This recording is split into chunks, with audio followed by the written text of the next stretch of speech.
to regret something is very human. And I think that this series perfectly encompasses that feeling. Early on within this series I'm going to be talking about, Mythic Item Obtained, is about a character that makes a few decisions throughout his life, and these decisions put him on a path that allow him to never go back down another path. For instance, an example here is that thanks to some of his choices, he was not able to save his mom.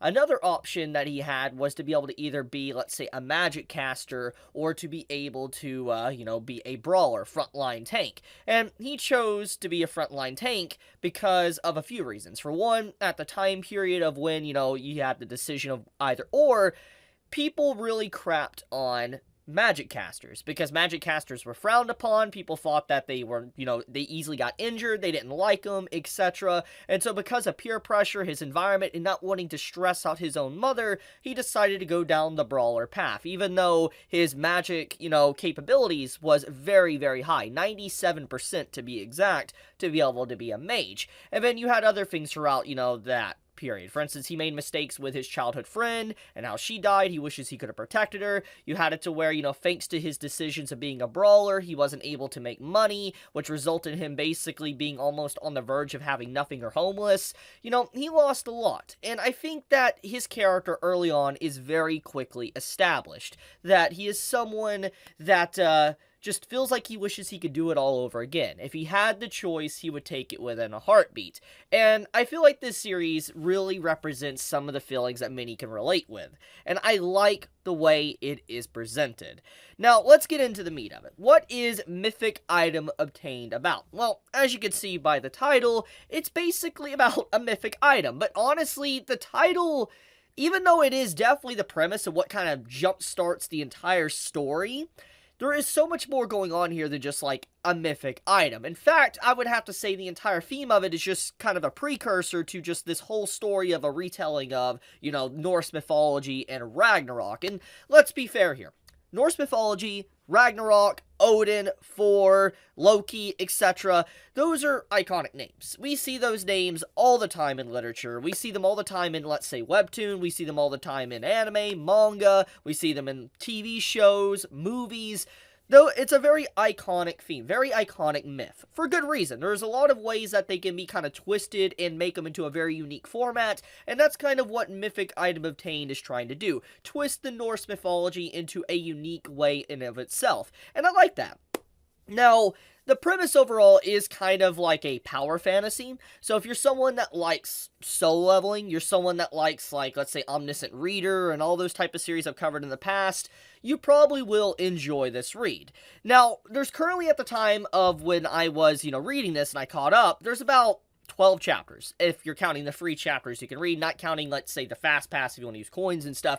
But I read the first 12 chapters. Really liked what I read, and I definitely want to probably spend some coins to potentially read even further, because it's a pretty good read. I'm a big sucker for, fantasy stories, as you all know. I love fantasy, I love power fantasy, I love good characters, and, the art as well, by the way. I just want to take a few moments to say the art of this series looks really, really freaking good. It's, like, not the best in the entire world, but it is really nice art, and I really love just how more and more I dive into, like, webtoon and all that, like, different type of stories. I get to see just fantastic art and these different takes of, let's say, the fantasy art style. I love it. But, anyways, back on topic, though. So, the premise, like I said at the start of the story, is about our MC going back in the past, fixing these mistakes. And the reason he's able to do this is because he happens upon a very rare, and as the title suggests, a mythic item. This mythic item is Odin's lost eye. Yeah, so, the Allfather, Odin, basically the god of Norse mythology, the main head honcho, he loses his eye in myth. I think anyone that kind of knows a little bit about Odin, he's always like the one that's like called the one-eyed raven, or he's someone that, is just, he's missing an eye, he has an eye patch, etc. It's a very iconic look, and I think anyone that has seen Odin's design throughout different stories has probably at the very least picked up on it. And a lot of different stories like using, Odin losing his eye in different ways, unique ways. Like World of Warcraft itself even has done that, like, where Odin loses his eye and all that, and it's given to someone else. I mean, there's a lot lot of different stories that use that little plot point with Odin to really set up a story, and that's what's happening here. Odin's lost eye, that our main character obtained, is capable of basically disenchanting any magic. He's able to calculate it, look at it, and just get rid of it, nullify it completely. He's kind of like, oh man, what's his name from, not Railgun, Index. Toma? I think his name is Toma. It's been years since I've seen Magical Index, so forgive me for getting the name, but he's kind of capable of nullifying magic. Now, it isn't like instantly nullification, but if he activates it, he nullifies magic, and he's also able to use these cards that he obtains with the eye that allows him to duplicate any ability he wants without drawbacks. For example, we meet a character very early on, around like chapter 6 or whatever, that is someone that dies, and the reason why, like, the character dies is because she has this ability called Sacrifice, and if she overuses it, she will die, because she's giving up her own life force, and the only way for her wounds to be healed from using such an ability is by someone of a similar level, for instance, a similar spell level, being able to heal her. And obviously nobody around that time period existed, and so she died, thanks to her ability. But our MC, thanks to having, Odin's Eye, and these blank cards, he's able to duplicate all abilities, any ability he has with his limited amount of cards, and basically with no restrictions whatsoever. Now, here's the thing that the series tries to do very early on, by the way, since I'm on the topic of blank cards and copying abilities. It establishes very quickly that the MC is not going to be capable of just taking every single ability he sees.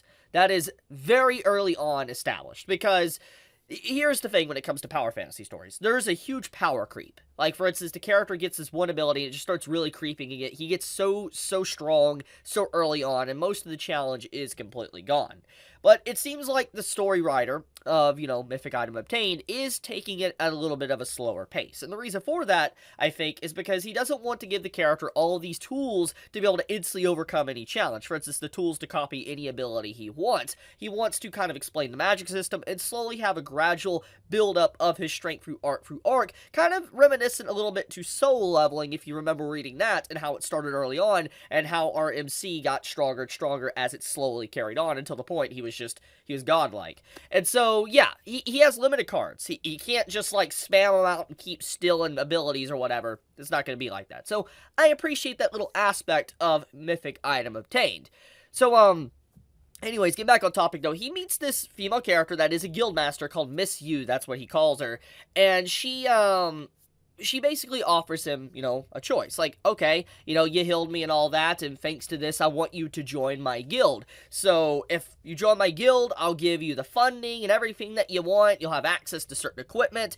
And so, he pretty much joins a guild that kind of fell apart a few years after, because, the guildmaster died thanks to her ability. But thanks to the MC going in the past and fixing her, that's probably not going to happen. So it's really cool. I really like just the way the series is. He's not going to be kind of like a loner type. It seems like he actually is going to have a squad, or at least a lot of backup and support. Because, don't get me wrong, I do like myself a good power fantasy, as I've already said in this video. But one of the things I really do want sometimes these series to do is to have a good character on the side helping out the MC. It's not just like a one-man show going in and decimating the entirety of the world. You have, a character getting a lot of support and backup, and he's not just by himself, overcoming everything by himself. That is another aspect that the story does very, very well. Now, speaking of which, I do want to talk about the actual overarching plot of what is obviously building up with these first 12 chapters I read. So, as I said, it's Norse mythology. So, you could assume the end game of what that means is Ragnarok. But, that's the thing, though. Even though it's probably going to be Ragnarok, there's ways to make Ragnarok unique. It doesn't necessarily mean that Ragnarok is the be-all, end-all, and that's the end of the story, either. For instance, Ragnarok can be taken as an entirely different, like, refresh or reset of existence within Norse mythology. Like, new gods come into reign, and the world is changed either for better or for worse, and life continues on. There's ways to do Ragnarok to make it interesting, so it doesn't mean that the story has to stop at that. But it's clear that our MC has gotten kind of dragged into a war between gods, because he meets Hel, very early on, around chapter 8, chapter 9, basically saying, like, hey, you were chosen by Loki, which is really interesting, big fan of Loki. He was chosen by Loki, and that he is someone that's going to be, like, causing a lot of divide and problems within the gods, most likely to Odin. I mean, he does have Odin's lost eye, so the only way you could kind of assume anything is that he's going to be the enemy of Odin.